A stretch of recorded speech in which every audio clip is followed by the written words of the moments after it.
अब मैं देश के सारे नॉन बीजेपी मुख्यमंत्रियों से हाथ जोड़ के विनती करना चाहता हूं, अब अगर प्रधानमंत्री जी हिम्मत करें आप पे फर्जी केस करके आपको जेल में डालें, इस्तीफा मत देना, किसी हालत में इस्तीफा मत देना, जेल से सरकार चलाना।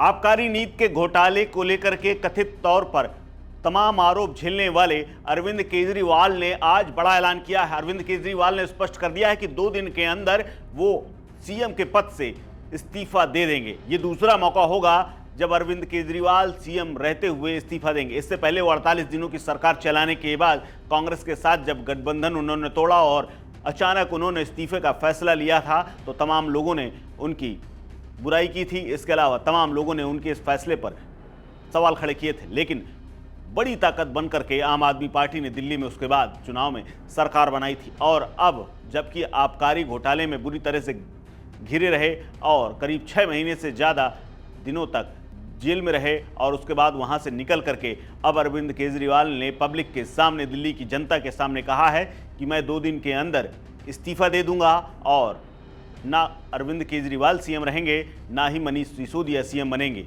तो सीएम कौन होगा, ये सबसे बड़ा सवाल खड़ा हो गया है। दिल्ली में 2 दिन के अंदर अब कोई नया सीएम बनने वाला है और अरविंद केजरीवाल अब बड़े मुकाम की तरफ बढ़ने के लिए उन्होंने जनता के बीच जाने का फैसला कर लिया है और अरविंद केजरीवाल अपनी इस नई रणनीति के तहत काम करने के लिए आगे बढ़ चुके हैं। आज उन्होंने दिल्ली की जनता को संबोधित किया, कार्यकर्ताओं को संबोधित किया और उन्होंने कहा कि जिस तरह से मुझे जेल में रखा गया, मुझे वहाँ सोचने का वक्त मिला, मैं वहाँ पर मैंने कई किताबें पढ़ी और जमानत मिलने के बाद मैं बाहर आया और अब बड़े फैसले लेने का वक्त आ गया है।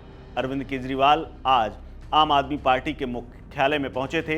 पार्टी नेताओं और कार्यकर्ताओं से उन्होंने मुलाकात के बाद कार्यकर्ताओं को संबोधित किया और संबोधन के दौरान ही उन्होंने कहा कि मैं 2 दिन के अंदर इस्तीफा दे दूंगा और ना तो मैं सीएम बनूंगा और ना ही मनीष सिसोदिया, यानी कोई तीसरा बड़ा नेता आम आदमी पार्टी की ओर से मुख्यमंत्री दिल्ली का बनने जा रहा है। वो कौन होगा, इस पर अभी सस्पेंस बकाया है। लेकिन इस दौरान उन्होंने कई बातें कही। उन्होंने कहा कि आज से 2 दिन के बाद मैं इस्तीफा देने जा रहा हूं, तब तक सीएम की कुर्सी पर नहीं बैठूंगा जब तक मैं पाक साफ नहीं हो जाता, जब तक जनता फैसला नहीं सुना देती कि अरविंद केजरीवाल ईमानदार हैं, तब तक कुर्सी पर नहीं बैठूंगा। इस दौरान अरविंद केजरीवाल ने सत्येंद्र जैन, अमानतुल्लाह खान की भी जल्द रिहाई की बात कही। उन्होंने कहा कि जल्द ही ये लोग भी दिल्ली के लोगों की प्रार्थना के बाद वो आएंगे। दिल्ली के लोगों ने मेरे लिए प्रार्थना की, मैं जेल में कई किताबें पढ़ी, रामायण, गीता मैं अपने साथ लेकर के गया था और